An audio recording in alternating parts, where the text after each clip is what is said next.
Ladies and gentlemen, boys and girls, we gather here today to mourn the loss of Manchester United Football Club. Bear with me as I'm a little bit emotional today, so I've written a speech and obviously dressed the part for Manchester United's funeral, so if you don't mind if I read it out. Manchester United, a club that has been more than just a football team. It has been a symbol of pride, passion and community for millions around the world.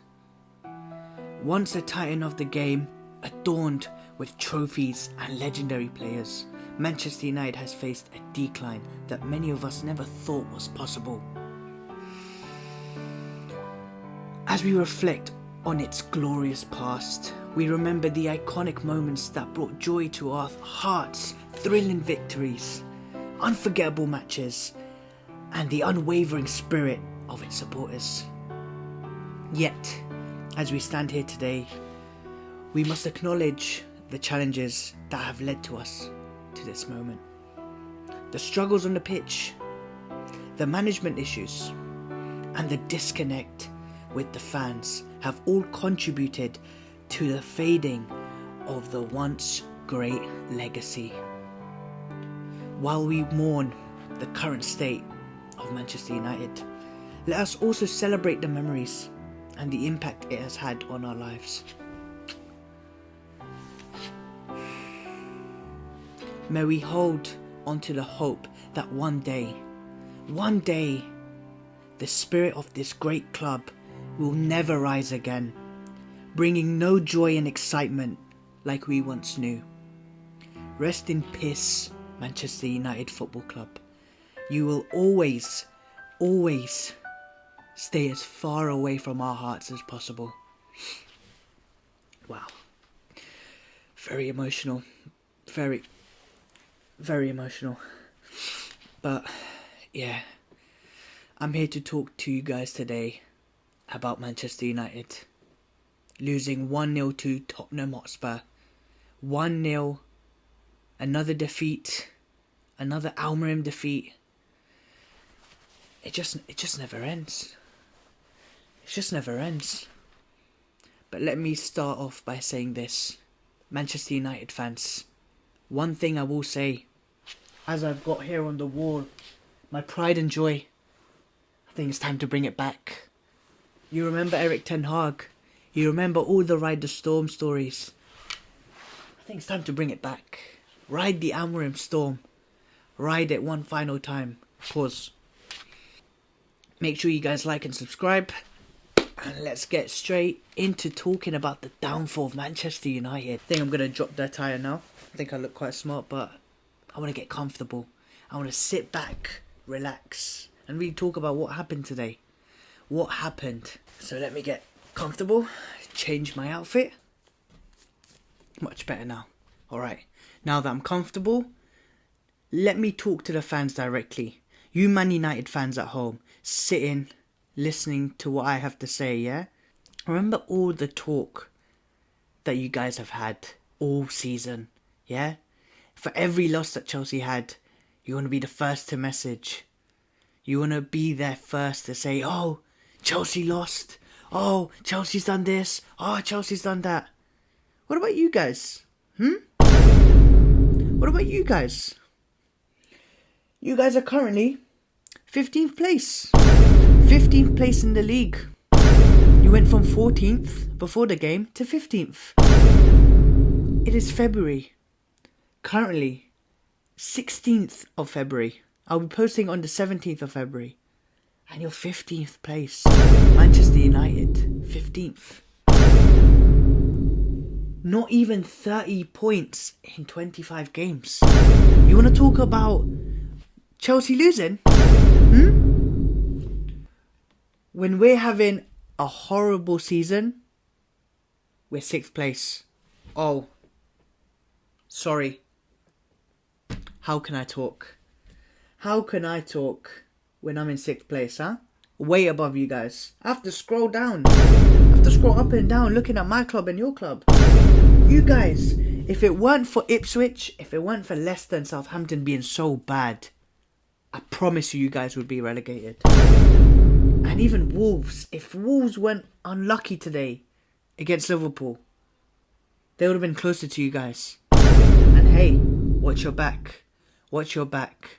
Still got 13 games to play. Careful. Don't trip. Don't trip or you'll fall. But yeah, just a reminder for Man United fans, yeah? Take it easy. Remember who you are. Remember, it's not the Manchester United from 20 years ago, yeah? Relax. Not the Fergie era no more. But yeah, let's talk about the El Sacco. The relegation battle between Tottenham Hotspur and Manchester United. It ended up 1-0. I mean, could Man United have won that game? Yes. Could Almiron have done better? Yes. So what went wrong for Manchester United? Let me tell you. Now, the first thing before the game even started, a couple days ago, we heard the news that Amad Diallo was out for the season. It's as if Man United couldn't have had a bigger blow than that, genuinely. Just to top it off, Amad had to get injured. And I know how good Amad is. I've been raving about him. He's a fantastic player. It's a shame he's playing for such a bad club. It's a shame he's playing for such a bad club. But him being injured for the rest of the season, where he scored so many away goals for you guys, when you guys needed him, he was the guy. Not Bruno, not Højlund, not Xerxes, not Garnacho. Amad, he was that guy. Let me run you the last 10 games for Tottenham and Manchester United. Manchester United played Crystal Palace and they lost 2-0. They luckily beat Fulham. Lost 3-1 to Brighton. Oh, you want to talk about losing to Brighton, eh? Check your mirrors, man. Luckily beat Southampton, thanks to Amad. Drew to Liverpool. Lost to Newcastle. Lost to Wolves. Lost to Bournemouth. And beat Man City 2-1, thanks to Amad Diallo again. So these past 10 games, if it weren't for Amad, you guys would be even lower. You guys would have lost 6 points. Just because of Amad. If it weren't for Amad, you'd be 6 points lower. And let me tell you, you would have been 16th place. 16th. And then you got Tottenham, who, hey, they ain't good either. They are rubbish. And I'm glad Tottenham are stinking up the place. But they beat Brentford 2-0 comfortably. Lost to Leicester. Lost to Everton. Lost to Arsenal. Lost to Newcastle. Drew to Wolves. Lost to Nottingham Forest. Lost to Liverpool. And they beat Southampton 5-0. I mean, yeah, they're both just abysmal. But Tottenham had some better games, but Tottenham have been too shaky. Too shaky. And after seeing the lineup, I saw Vicario was back.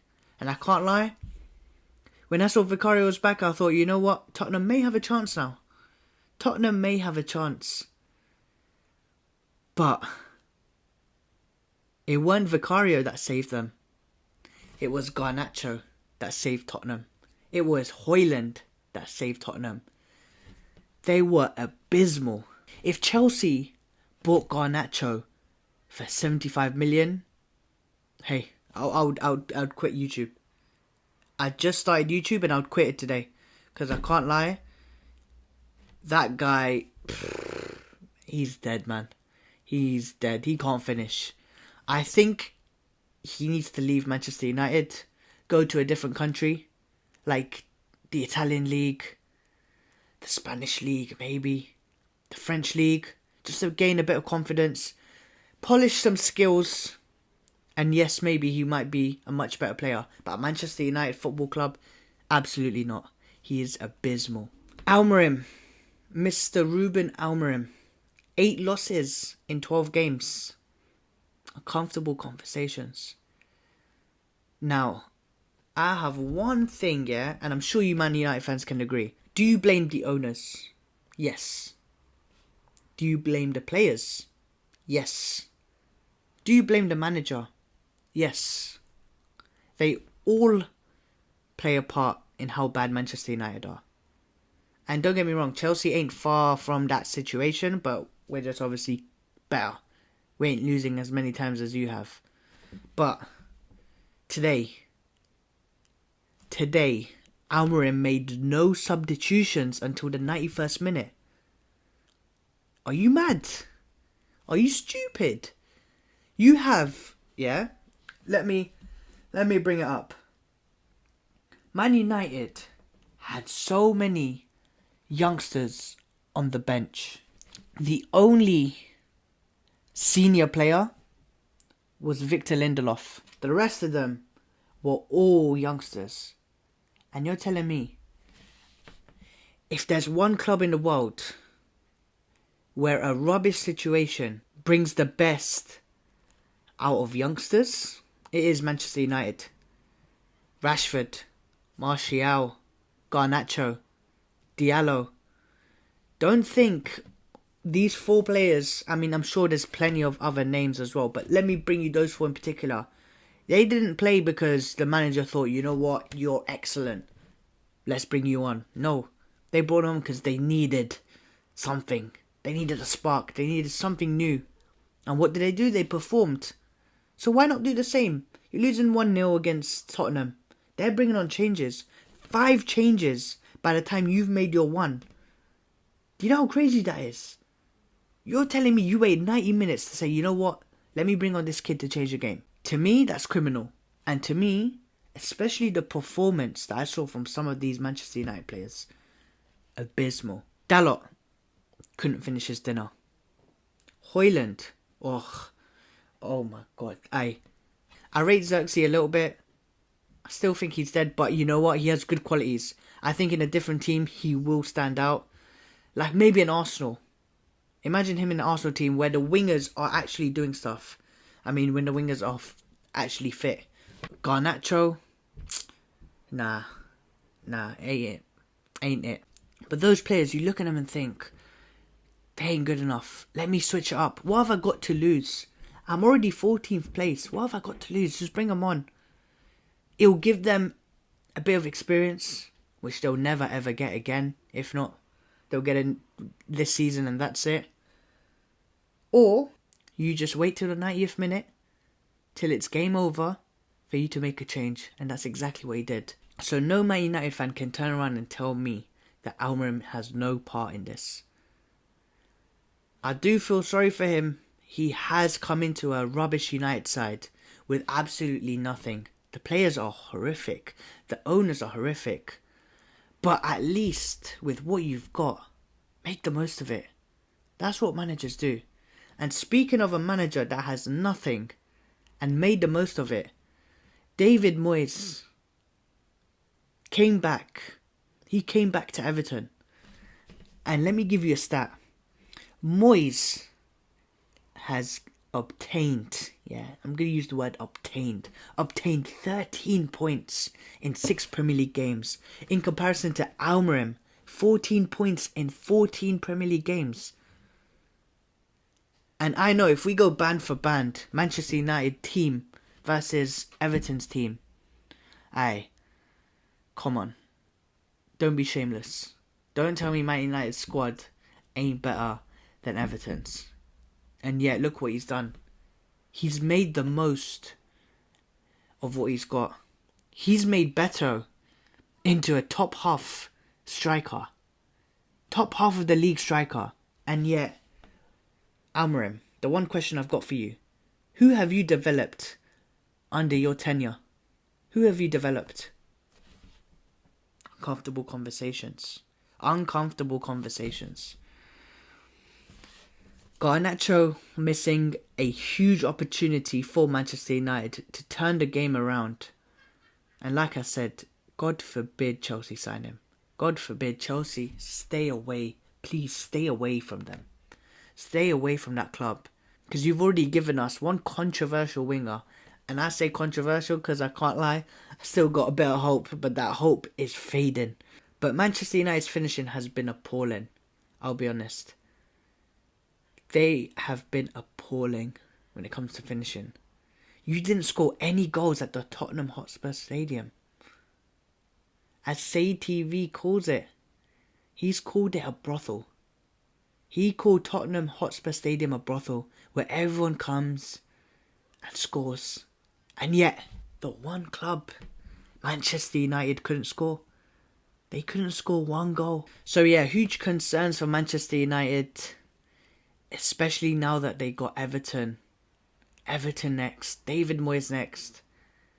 I think that's another loss, guys. I think it's another loss. So Manchester United fans, just stop watching football. Don't message me about us losing. Worry about yourself.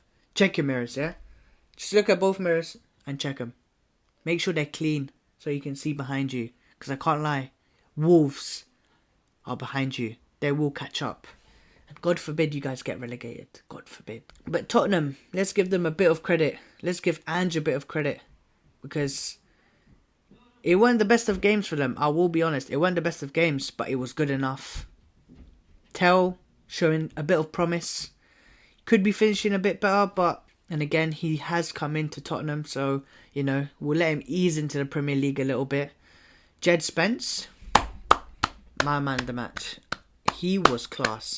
Jed Spence has been going under the radar for Tottenham. He's been playing so well for them when Tottenham have been abysmal. He's been that one player going up and going down. He's made an impact. And today, he was the first in duels won. 6 duels won. Final third entries 8. Again, first. Sprints 22. A first. And successful dribbles 2. Equal to first. The stats says it all. And also the performance on the eye says it all as well. And also Vicario coming back as well is huge for Tottenham Hotspur. And you can see from their back line as well. It's slowly... I mean, obviously Davies ain't great. Danzo played well today. I think he was a great asset at the back. If we can see more from him as well, hey, Tottenham can get themselves out of a sticky situation. But the thing is with Tottenham, as we all know in their DNA, they're a roller coaster. They'll beat Man City and then lose to Southampton. They'll beat Liverpool and then lose to whoever. It's Tottenham end of the day. But no, big props to Tottenham today for beating Manchester United. I hate Tottenham, but one thing I hate more than Tottenham is Manchester United. And one thing I hate more than Manchester United is Arsenal Football Club. So Arsenal fans, watch your backs, because if you lose, you're next. And I can't lie, another guy I need to prop up, just purely because of the housery, as they say. Roy Keane came out and said, and I quote, "If you're a player in the Spurs dressing room, you wouldn't be looking and going, oh, he's back today. We're going to be fine." You know exactly who I'm talking about. And he went on in the interview and say, oh, some people have their opinions, but we know exactly what he did. You looked into the crowd. You shushed that crowd. Yeah, that one guy. You shushed Roy Keane. And he threw that dart. Maddison. Great celebration. You love to see it. Not the best of goals. And again, Onana, not best goalkeeping. There was one incident in the game where Vicario had a similar situation where he had to parry the ball out, but he parried it away from the Manchester United player. Xerxes was in front, and if he did what Onana did, it would have been 1-1, and it would have been equal pegging. But Onana played it straight into Maddison, and again, questioning goalkeeping from Onana. But that sums up my hate watch. Another successful hate watch. Hey, next week I might do another. But yeah, more of the story, Man United fans. Check your mirrors. Check your mirrors, because you'll crash the car. And don't crash the car, because I'll be there. I'll be there waiting. It's been your boy. Like, comment, and subscribe. Comment. I want everyone to comment RIP Manchester United in the comments below. Follow me on all my socials, guys. Make sure you follow me on TikTok, on Instagram, and on X. And until next time, take care and peace.